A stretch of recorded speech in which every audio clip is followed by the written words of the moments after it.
The West was, faced with a challenge that had been thrown down to it on October 7.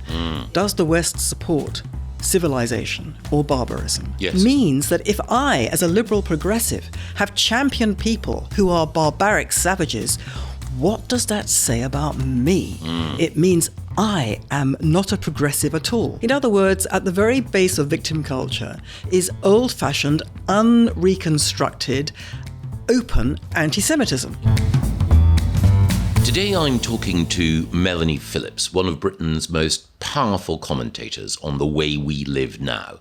And her new book, The Builder's Stone, How Jews and Christians Built the West and Why Only They Can Save It, is a searing anatomy of the problems that we face geopolitically and within our own country. Melanie, it's a pleasure to talk to you about what is, of course, a chilling range of challenges. What prompted you to write the book? Thank you so much, Michael, for talking to me about this. I have written, as you may know, about the onslaught, as I see it, on the key building blocks of Western civilization and its values for many years. And thinking about this, I came to the conclusion that the essence of the onslaught was the attempt to eradicate the foundational core values of that civilization, of the West, which are basically biblical values. And those values, as we know, those biblical values are enshrined through Christianity, the foundational creed of the West. But Christianity itself didn't come from nowhere. Christianity itself rests on Judaism. And it seemed to me, thinking about it, that people didn't really understand that those core values that virtually everybody who rates the West holds dear, including people of no religion. Things like the stress on personal responsibility, conscience, building of community, rule of law, emphasis on justice, and the development of science and the power of reason in society, and these and other characteristics that we all kind of take for granted. That it seemed to me that many people, including many Jewish people, didn't realize that these things actually were revolutionary concepts introduced, first of all, by the ancient Israelites. They were embedded in Judaism and mediated through Christianity. They became core values of the West. And I was thinking about the fact that so many people in the West had turned against the Jewish people in the state of Israel, record amounts of anti-Semitism for many, many years building up over time. And this was all. This was the sort of conclusion I was coming to. That it seemed to me that if the West actually wanted to survive, and if it wanted to stop itself from going off the edge of the cultural cliff, which for many years I had been saying it was doing, then it could do much worse than, and it would be well advised to, take advice from the Jewish community and from Judaism for two reasons. First of all, Jewish values are at the core of the West, and if the West is going to survive, it has to reconnect to those core values. But secondly, and most important, it seemed to me, what Jews do above all is their sort of unique selling point is cultural survival. Against the odds. Against the odds. Jews have, the Jewish people has survived every conceivable thing that could be thrown at it for many, many centuries. Any one of those things would have felled other cultures and civilizations. But nevertheless, the Jewish people has survived, having taken grievous losses over the years. But nevertheless, it has survived and thrived. And every culture that has tried to destroy it has itself disappeared. So I thought to myself, clearly, the Jewish people and Judaism itself contains a kind of secret source for cultural survival. And that fact alone, plus the fact that, as I say, Jewish values are at the core of the West, mean that the Jewish people and Judaism have powerful lessons, powerful advice to give to the West, if it wanted to take it, about how you transmit a culture successfully, how you cause a culture to survive, the great stress on education. the great stress on historical continuity. So you connect the present to the past in order to give yourself a future. The stress on the traditional family, strong family bonds, and so on and so on. That was where I got to in my thinking on October the 6th, 2023. And then October 7th happened, the pogrom in Israel, with the unspeakable atrocities that we know were committed, and then the war that followed, in which Israel went to war to defend itself, not just against the Hamas, which had perpetrated the atrocity in itself, but against what turned into a seven-front war against Israel's existence and against the Jewish people, waged by Iran and its proxies.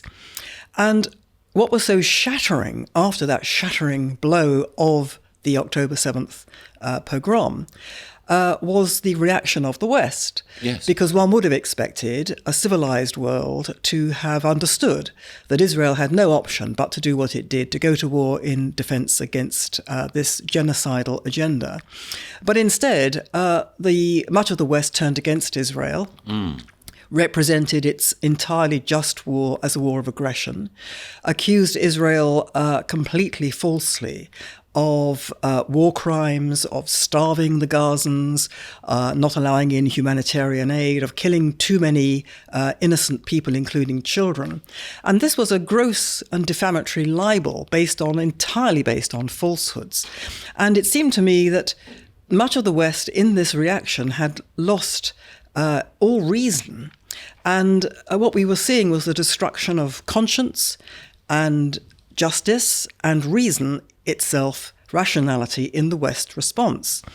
And it then occurred to me that this was precisely what I had concluded the West was doing to itself, yes, having abolished conscience, justice and reason from its own society, and that the events of October 7 and the war that followed had thrown into tremendous relief, illuminated with stark clarity, that the West was, faced with a challenge that had been thrown down to it on October 7. Does the West support civilization or barbarism? It had not chosen to support civilization.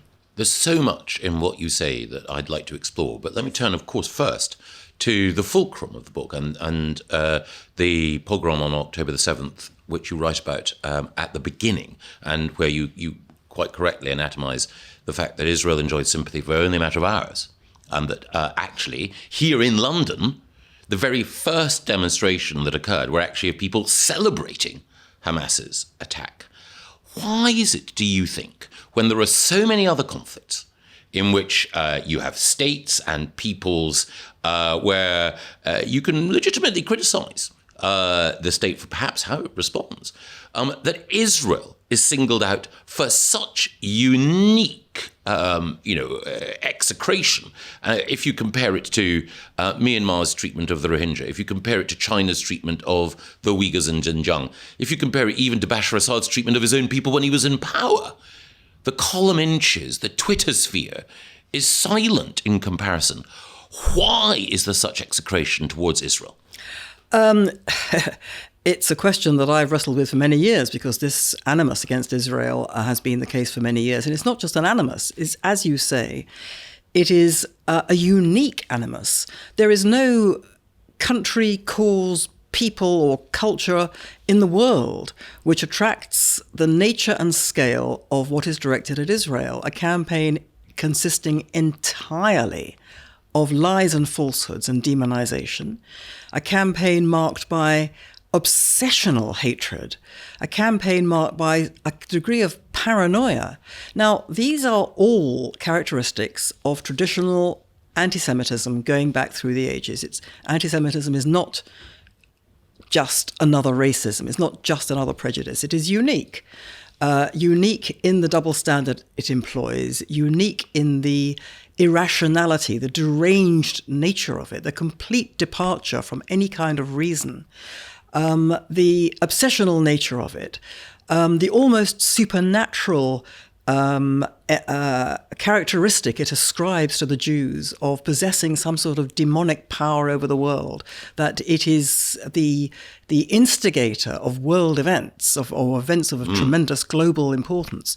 All these things and more are applied to Israel. Now, why should that be? I mean, in a way, the short answer is why anti-Semitism? Ultimately, we can't really explain it. But one can certainly explain this animus against Israel in some terms. For a start, it is all part and parcel of a liberal, sort of left-wing liberal consensus about the world in general, in which the world is divided into the powerful and the powerless. Yes. The white Western world is considered to be powerful and therefore can never do anything good. And the non-white developing world is considered to be powerless and the victim of the powerful West and can never do anything wrong. Right. So any bad deeds that the developing world does must be the West's fault, because the developing world is simply responding to oppression and is defending itself and resisting. And Israel and the Palestinian Arabs falls into that paradigm. Because Israel, of course, is a land originally formed of refugees, people literally fleeing ethnic cleansing and genocide. Anyone who visits Israel will see that it's diverse in terms of people whose families had come from Africa, from the broader Middle East, from Europe, from generations beforehand. But one of the things that I sense, and I think is reflected in your book as well, is that for many on the radical left, they can't stand Israel's success, because Israel, it cleaves to the values that you write about. So while not everyone in Israel is religious by any means, it is a state that stays true to Jewish values. But also more than that, linked to that, Israel has free speech, it has free markets, it has democratic institutions. So it's recognizably in the Western tradition. And if you're one of these people who believes in the importance of decolonization and the evils of imperialism, how can you explain that a country of refugees is so conspicuously successful when all around it there are countries blessed with material wealth that are nowhere near as successful? So it's such a standing rebuke to a radical left worldview that it inspires hatred and envy. Yeah, and I think that's absolutely correct, but I think it's even more fundamental than that. It's not that the country is composed of refugees, which I think so grates on the Western liberal mind. It's that it's a nation state, which is an ethnic nation state in this sense that it's a Jewish homeland, it's a Jewish country, it's a Jewish state. Now, it contains other people, it contains Arabs and people of all religions and none. They are all equal citizens. If they're Israelis, they're all equal citizens, they have equal rights. But the fact is... And there are Arab representations in the Knesset, in the Supreme Court and so on. Exactly. But the fact is that it is considered to be by Israel. Israel considers itself to be, the Jewish homeland. And to the Western liberal mind, which has held that the Western nation state, and for these purposes, Israel is part of the West. The Western nation state is fundamentally illegitimate because, first of all, it's the West, which is all powerful and therefore all bad. And secondly, the nation state is held to be the source of bad things, prejudice, war. If you didn't have the nation state, you wouldn't have wars between nation states. I mean, the idea that, nations lead to nationalism and nationalism led to Nazism. You wouldn't have had Hitler and Nazism if you hadn't had nationalism. You wouldn't have had nationalism if there was no nation. And therefore, if you get rid of the nation, you don't get Hitler. It's as stupid as that. But nevertheless, a powerful way of thinking, which basically holds that the brotherhood of man is the template we should be aiming for. But it's one of the features of our time, and something you've written about in the past and also reflected in this book, that there is, again, on the radical left, a desire to get rid of all sorts of borders. Not just the borders of nation state, but the borders between right and wrong, the border between man and woman, and the idea that you have this radical cultural relativism in which the wisdom of the ages is swept aside, and the only thing that matters is a war between those who are alleged to have power and privilege and those who want it and want to overthrow it. And in so doing, it's endless destruction. That's absolutely right. And furthermore, this worldview is not only, in my view, fundamentally wrong-headed and leads to really, really bad things. But the really terrible thing about this worldview is that it's the people who hold it are, basically liberal, progressive types. And they hold these views because they think of themselves as liberal progressives and therefore are good people. They're good people because they believe in good things like the brotherhood of man, yes, like the eradication of all hatred and prejudice from the human heart, like the end of war, and so on and so on. And as a result, anybody who challenges that is not just wrong, but evil. And so there can be no challenge to their worldview. Now, if that worldview is challenged by facts on the ground, and this is what was so terrible about the October 7 pogrom, here you had acts of extraordinary, not just slaughter, but the most barbaric, savage and sadistic types of slaughter carried out on babies, women, children and men who were variously murdered, raped, tortured, burned alive, and kidnapped. Now, if you are somebody who is a liberal progressive and you have championed the Palestinian cause for decades on the basis that these people can do no wrong, that whatever they do is justified as resistance because they are oppressed by the terrible Israelis. And then you find on October the 7th, the people you have championed have carried out these unspeakable acts upon the people you have characterized as colonialist oppressors. You cannot have that narrative challenging your own, yes, because it means that if I, as a liberal progressive, have championed people who are barbaric savages, what does that say about me? It means I am not a progressive at all. I am not a liberal. I am a really dreadful person, which is true. They are. They are supporting something that's unconscionable. So they can't have that. So we literally saw them tearing down the posters which showed the pictures of children, women and babies who had been kidnapped into Gaza. It's one of the most powerful passages in your book because, again, there will be people who will say, well, Israel made this mistake, I don't like Netanyahu, and so on. All sorts of legitimate criticisms that any democratic nation state can be susceptible to. But it takes a particular sort of implacable prejudice. When you see a poster calling for the return of a child refugee, to tear it down. Exactly. And then when it's put up, to tear it down again. It's almost, as you say, as though they're trying to tear the Jewish identity out of all our lives. So this is the other point that I was making in the book that sort of suddenly occurred to me with shattering force, that it's not surprising that there is so much anti-Semitism and anti-Israel stuff around, if it is the case, as I believe, that Jewish values are at the very core of the West, and if it is the case, as I believe, that liberal progressives have for decades been trying to destroy the core values of the West and replace them by the brotherhood of man, utopia, etc., then the two go together. It's not just Israel that they are trying to destroy in their own minds. It's the Jewishness of it. And I'm afraid to say this is very much apparent in a lot of the ideologies that now really kind of form the orthodoxy in progressive circles. Because if you take, for example, intersectionality and victim culture. Now, intersectionality, which is basically interlocking victimhood groups, groups that define themselves as victims, and they are in solidarity with other groups. And you get a sort of victim brownie points if you tick a variety of characteristics. Exactly. Now, Jews are not victims. Jews are not part of the victim culture at all. Jews are considered to be the oppressor class. Why? Well, because Jews, first of all, are regarded as white, including in Israel, where in fact the majority are brown or black-skinned. But Jews are regarded as white because Jews are regarded as the oppressor class, and the oppressor class is white. Now, why are Jews the oppressor class? Because Jews, according to victim culture, Jews control the culture.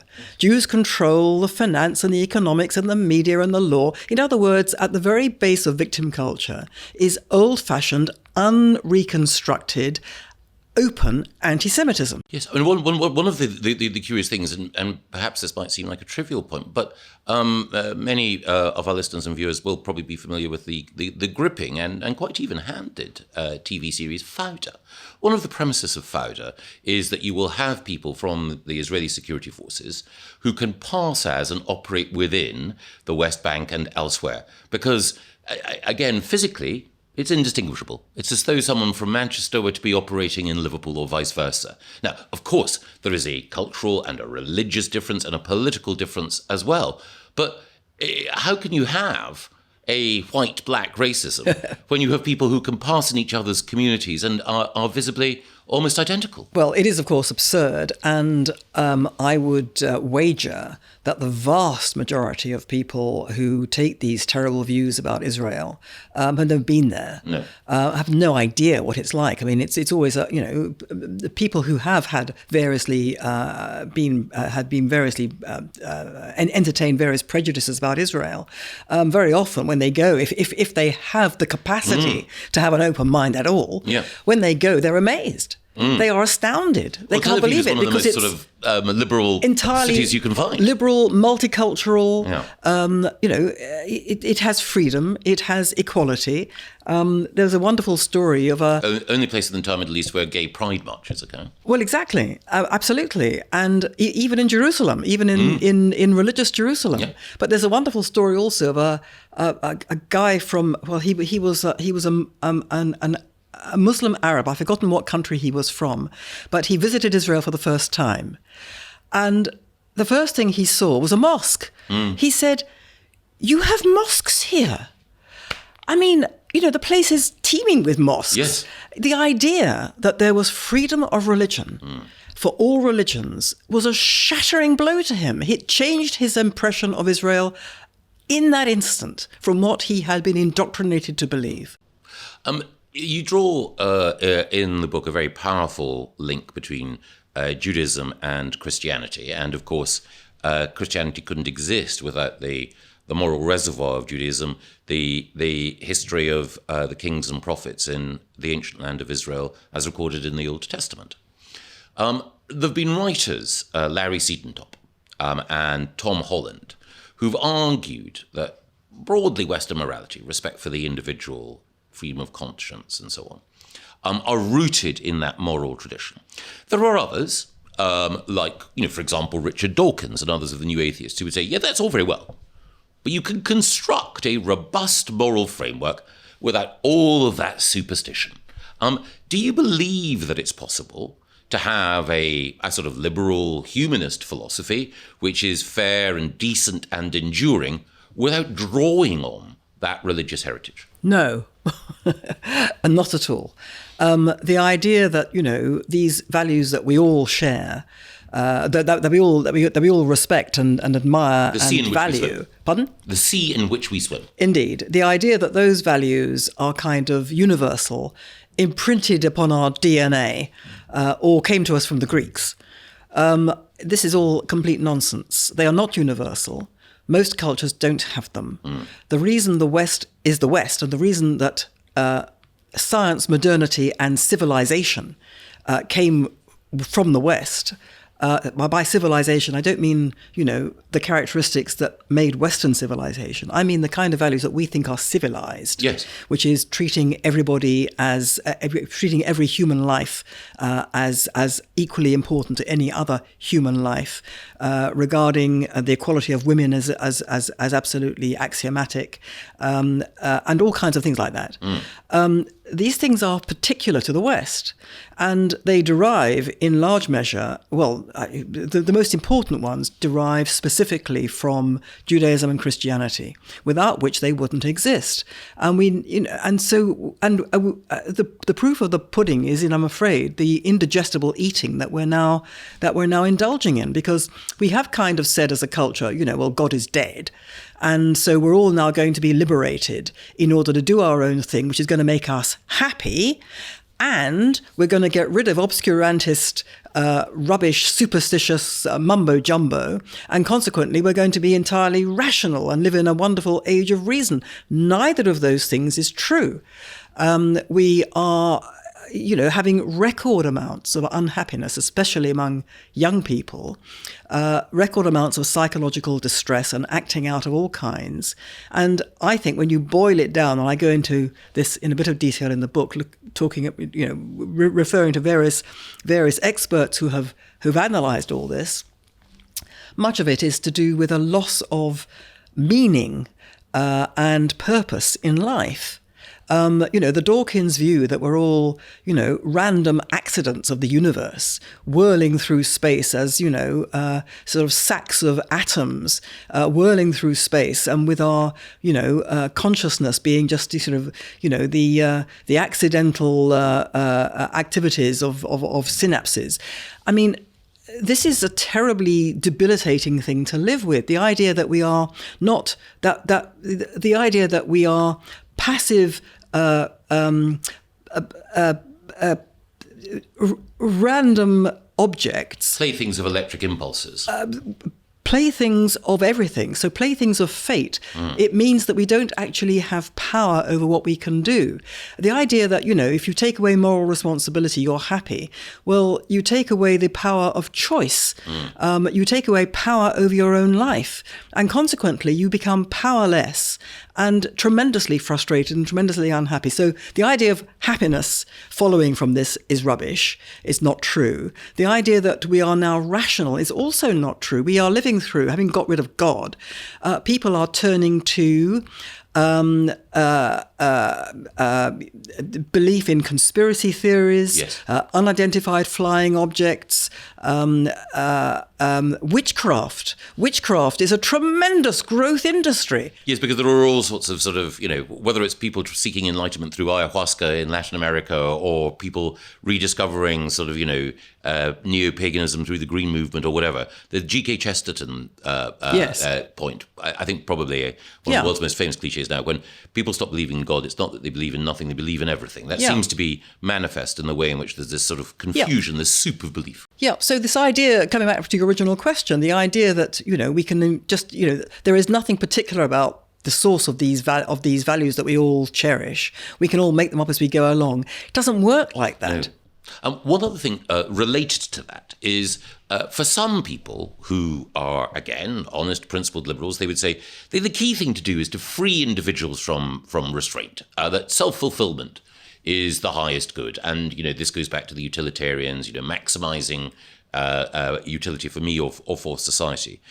But one of the lessons, again, that you bring out about religion is that there's an element always of restraint and sacrifice rather than a race towards self-fulfillment. And you see that in Christian notions, but you also see it embedded very strongly in Judaism, in the importance of the family, the importance of education, the importance of putting the next generation first. And even for people who are not necessarily very spiritual, the importance, for example, of the Sabbath and Friday night dinner. It's a way of making sure that a ritual, which may seem irrational, why should I spend Friday night with my family when I can go out and have fun elsewhere, actually acts as a glue for families, for the faith, and also provides an anchor across the generations in helping to enact the principle of thinking about others first and then finding fulfillment through that. Well, that's absolutely right. It's the way that communities are built. Communities are built on duty and responsibility and looking after each other. They're not built on selfishness and self-centeredness. But, it's been absolutely axiomatic, thanks to Freud, among other people, that, the route to happiness is through releasing what's inside you from all outside constraints, all outside authorities, all outside authority. Now, at a personal level, I think this doesn't actually make you happy and fulfilled at all, because I think that an important element in having a meaning to your life is to meet challenges. Now, you may actually fail some of those challenges, which is unfortunate. And, I would not wish to inflict disappointment or unhappiness on anybody. But nevertheless, the idea that you can go through life without challenges, first of all, is untrue, because there are always challenges. Now, we have... because we have a rights-based culture, which is basically a culture of demands. What the individual wants is what the individual gets. It has followed from that we have tried to erase challenges. So many years ago, as I'm sure you know, and as I wrote a long time ago, the education system decided in its great unwisdom that you would basically stunt a child's growth if the child felt he or she had failed to surmount the hurdles placed in front of them. And consequently, you had to get rid of basically the idea of excellence, because not everybody could be excellent. And you had to basically, in the words of the book that I once wrote, the title of the book I once wrote, all must have prizes. Yes. So we removed all obstacles. We tried to level the playing field for everybody. As a result, we bred a generation of young people, and who are now actually quite old people, who couldn't meet life's challenges, for whom any challenge was a disaster that they could not cope with. And so we bred what's called, the snowflake, the fragile generation, to which developed its fragility to a most comical degree. Now, at a personal level, I mean, at a social level, this is disastrous. Yes. But because it destroys what the glue, as you said, that binds us all together. But at a personal level, it's disastrous as well, because it means people can't cope. People can become depressed. People become confused. Without boundaries, a child cannot thrive. And works like The Coddling of the American Mind and works by Jonathan Haidt have reinforced that point as well. Yes. It's a paradox that for freedom to really thrive, you need boundaries. And talking about boundaries and borders, one of the other points that you bring out is that there is a natural, not hierarchy, but there is a natural way in which affection and solidarity and sacrifice are expressed. So naturally, all of us would feel that we were prepared to make a sacrifice for our family first. It would seem unnatural to prefer someone else's welfare over those nearest to us. And then that goes out to community, and then to nation. And of course, the nation state is the vessel for collective sacrifice. If I'm going to risk my life, if I'm going to see my taxes taken, I want to be part of a community. So in Israel, you have a citizen army, everyone who's prepared to risk their life for a nation state. But no one would really want to risk their life for, and I would hope they wouldn't, someone they had never met, someone they didn't understand, someone with whom they had no connection. And there's been a recent debate, if you can call it that, between Rory Stewart and JD Vance, in which Rory Stewart has said the real Christian message is the universality of love, and there shouldn't be any distinction drawn. JD Vance takes a different view and says family, then community, then nation. It seems to me, and the evidence is here in your book, that on this debate, if perhaps not on every debate, JD Vance is right, Rory Stewart is wrong, and that the nation state is actually an incubator of virtue. Yeah, well, that's absolutely what I think. I wouldn't like to pronounce on whether Christianity does this or that. I mean, that was part of that debate between the two of them. But the general principle is correct, that there is a hierarchy of attachment. And if there isn't, then attachment doesn't exist. You can't be attached to everybody. If you don't love particular people, you don't love anybody. I mean, the trouble is, we're all... the West has reconfigured itself over many years to be in accordance with the famous lyrics of John Lennon's song Imagine, where there are no divisions and nothing that can possibly divide us, nothing to fight or die for. And as has been said, that far from producing a kind of utopia in which, kumbaya, we all live with each other in peace and harmony, it leads straight to the gulag Stalinism and Pol Pot. Yes, it's another boundary in a way, isn't it? Because for the Judeo-Christian tradition, heaven is separate from earth. Oh, well, yes. And if you try to create heaven on earth, if you are a utopian, then almost anything is justified in pursuit of that. And it's those who try to create heaven on earth, whether the utopians of the left or the far right, who actually wreak the greatest havoc. Yeah, well, this is always the problem.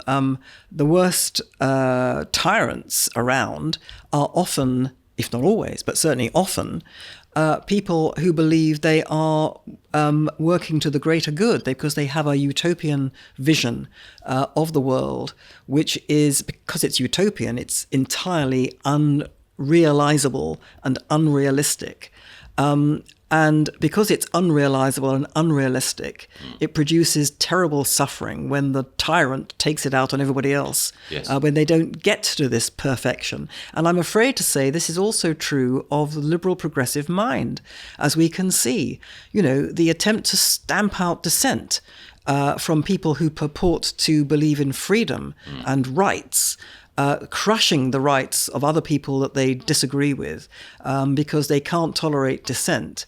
It's the same thing. It is, you know, we can see the perfection of the world. We intend to get to the perfection of the world. Anybody who stands in our way is a bad person because they clearly don't want the world to be perfected. They want the world to continue to be mired in these terrible things of prejudice and war and all the rest of it. And so we are entitled to stamp them out. We have a moral duty to stamp them out. And so you have this appalling situation among liberal progressive orthodoxy, which rules our culture, that you stamp out all dissent as a moral imperative. And to come back to the Israel-Palestinian thing, you stamp out all who support Israel on the basis that it's a moral imperative to support the Palestinian Arabs because they are the oppressed of the world. And the terrible thing is that this is a direct reversal of the truth, as so many totalitarian ideologies have indeed been a reversal of the truth. They are based on an idea which doesn't stand up to reality for a moment. The liberal progressive is basically a fantasist who is not just a fantasist, but intent on enforcing the fantasy, because it cannot be that it's a fantasy. It must be true. I think Michael Oakeshott said, there is nothing more boring than listening to someone else's dreams, but nothing more terrifying than being forced to live them out. In your book, you talk about the secret source of the Jewish people, and you also end with some broad lessons which you hope can be taken to heart as a way of making sure that Western civilization can endure. I don't want you to reveal them all because I want people to read your book, but what would you say were the sort of key lessons that you would enjoin on those who are concerned about the fate of the West? Well, first of all, the idea that the West can survive. There are many people who think that the West can't survive, people who want it to survive, who rate it, who understand what its value is, but think it's all gone too far. The institutions are too damaged. We can never recover. And what I'm saying in the book is I think that's a counsel of despair, and it's not necessarily true at all. I don't know whether the West can survive, and I say in terms, I don't even know whether the West really wants to survive. But if it does want to survive, I believe there's a very good chance that it can. I think everything is to play for, because there are millions and millions of people who, by their voting choices over the last few years, through the voting for what's called populist politicians and parties, have made it clear that what they want is their Western civilization back. They want to uphold and defend it and to reaffirm its core values. Now, this takes different forms in different countries. We may variously not like at all some of these populist so-called politicians and parties that are coming up. But nevertheless, they are being propelled into the forefront by what I take heart in, which is the desire of millions of people in the West to reaffirm the West. Now, what I'm saying in the book is that the old divisions that we used to hold dear, insofar as they ever were valid, are no longer valid. What do I mean by that? Divisions between, say, left and right. between women and men, between black-skinned and white-skinned people, between gay people and straight people, or between one religion and another, or between people of a religious bent and atheists, people who are entirely opposed to religion. I don't think those divisions really matter anymore. What matters is that within all those groups and all those religions and none are people who desperately want the West to survive, who understand that it is of supreme value, unique value, and want its own traditions and culture to be upheld and reaffirmed and reconnected to and defended. On the other hand, there are people in all those groups who believe the opposite, who want the West to go, who want it defeated, who want its core values overturned. Now, what I'm saying in the book is that I would like to see a situation in which there's a kind of what I call a countercultural resistance movement, a kind of alliance for civilization, composed of all the people in all those groups who can come together to defend and promote it. And I make various suggestions as to how that could happen. First of all, those people, that alliance for civilization, has to identify correctly and try to defeat the poisonous ideologies that have done such damage to the core values, which I try and set out in the book. But there are also ways in which I suggest the Jewish people itself could actually help if they stepped up to the plate. They could actually help connect the churches, particularly the liberal churches, which are doing a very poor job in reaching out to people who I believe are in spiritual distress and in need of a meaning to their lives. I think, one of the lessons that Judaism teaches is that, the idea of religion is very different from the Western idea of religion. Western idea of religion, of faith, is really a kind of private communion between the individual and the Almighty, mediated through a church. But it's to do with dogma. It's about what you believe. Whereas with Judaism, that takes second place to what actually is important in your life, in the here and now and the everyday. So that everything you do, whether it's in the workplace, whether it's in the kitchen, whether it's in the bedroom, whether it's with your family, whether it's your friends or whatever, everything you do in your everyday life is infused with a sense of purpose and meaning, which makes you try to be a better person and helps to create a community. Now, this is very attractive, I think, to people, to make them, to connect them to a way of life which would actually give their lives meaning and purpose, and make them actually fulfilled in a way that our rights culture has made them unfulfilled. And so there are lots of examples like that, in which I believe people of all these creeds and cultures can come together. Practical ideas about how you keep a culture how you keep the cultural show on the road. The importance of not just education, but of connecting, of the transmission of cultural memory by connecting the past to by connecting your present to the past in order to have a future. How do you do that? Well, for example, you have to absolutely stress education, but not the degraded education that we've got ourselves into since your time, I have to say, Michael. But education as the transmission of the culture again. But not just education. Again, from the example of Judaism. How does it keep its culture alive? Well, partly by celebrating what the culture has achieved and memorializing what it's lost. How wonderful it would be if the West, instead of telling itself that it was mired in the original sins of colonialism and slavery and all the rest of it, which in fact, those sins are much more self-evident in the non-Western world.